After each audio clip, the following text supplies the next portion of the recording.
TDP ఫ్లెక్సీలు చించివేత.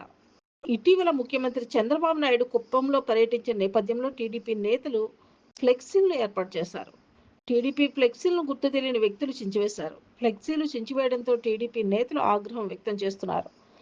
ఫ్లెక్సీలు చించిన వారిపై చర్యలు తీసుకోవాలని టీడీపీ నేతలు డిమాండ్ చేస్తున్నారు. కుప్పం పట్టణంలో తెలుగుదేశం పార్టీ కార్యాలయం వద్ద ఆదివారం రాత్రి గుర్తు తెలియని వ్యక్తులు సంచరించిన దృశ్యాలు సీసీ కెమెరాల ద్వారా రికార్డయ్యాయని వెల్లడించారు. కాగా ఫ్లెక్సీలు చించివేసిన వారిపై చర్యలు తీసుకోవాలని పోలీసులకు టీడీపీ నేతలు ఫిర్యాదు చేశారు.